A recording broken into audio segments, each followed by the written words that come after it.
Catus Maximus here. Sure do love me some Snap-on. Paid $25 for this at my favorite used tool store. This is an older unit. If we actually zoom in here, Snap-on their, at least their major tools, have date codes. If we take a close look, that kind of squiggly 7, I believe this is a 1947 unit versus another similar symbol, such as on this Snap-on. This would make this a 1952. That's how I find a lot of my Snap-on tools, is when they are old and they've been probably passed down from a couple generations. That would make this wrench over 3/4 of a century old. Snap-on, surprisingly enough, early on did have a patent. They got this patent, I think they got it during World War II, like 1940.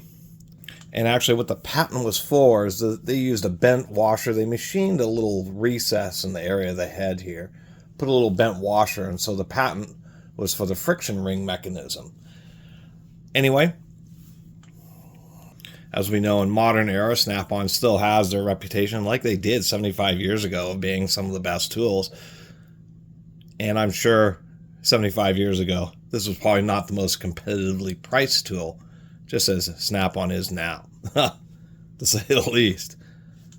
We do have 3 little notches. This is a common thing mechanics will do, just to, instead of etching it or stamping something in it, they'll just hit it with the grinder and have their own little markings. They almost got the Snap-on logo with this. Anyway, 18-inch breaker bar. This is the NS18A. The NS18L is when they switched to a more modern handle, and I think that was maybe mid-50s or early 1960s. So having the little through-hole knurled handle with this little artistic ring here indicates a more vintage unit, even if you couldn't see the date code. Interestingly enough, they drilled the handle like they were going to make it an extension handle capable, but then they decided that they just weren't going to broach it. So I think that's a little bit odd. I have a slightly newer one, a GS15B, this carbon finish one. I don't know if it's like a government surplus or something like that, but this is slightly newer. It still has the knurled handle, but it doesn't have a hole drilled into it. And if we look at the head, we can see that this one, whatever this is, the GS15B, has a more modern head where they just have a solid press fit pin. On these older Snap-ons, and I kind of like them, is that they have this smooth over. So this is actually like a rivet, just like pliers have. They run the rivet through and then they smash out each side and then they grind it smooth. And the idea being here that if you put a lot of torque on it, the smushed over rivet actually helps hold the forks together. And they decide that's extra steps, extra expense and process, and they can just put a through pin, make the forks a little bit thicker, and end up with just about the same amount of strength.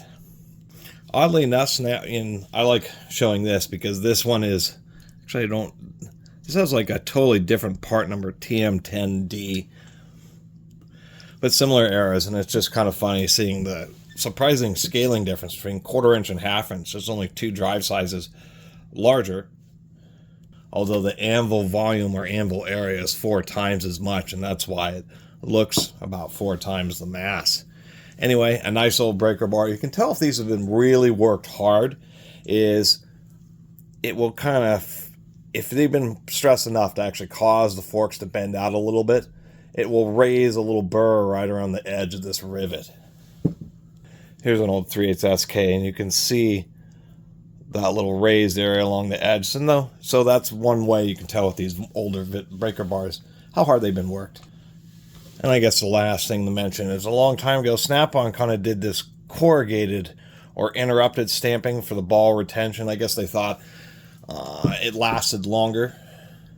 If you use tools a lot and you pull sockets on and off a lot, the detent ball can and does start to kind of undo the stamping there and work its way out.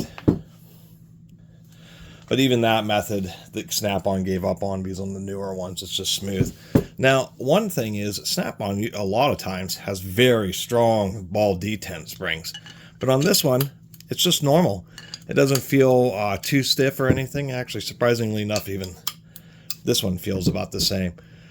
But I've run into so many Snap-on extensions and other tools where it's just, you need a screwdriver to pry off a socket, And on this one, it just feels normal.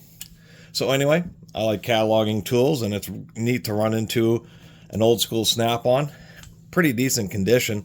These actually are reasonably priced used. 35 to 50 bucks or so on eBay. And versus so many modern breaker bars, to tell you the truth, I'd probably go for this, I mean, obviously I did at $25 because I thought that's a real reasonable price for a Snap-on, even an old one. They certainly still have their reputation for being pretty nice tools. And they have had that reputation for a real long time.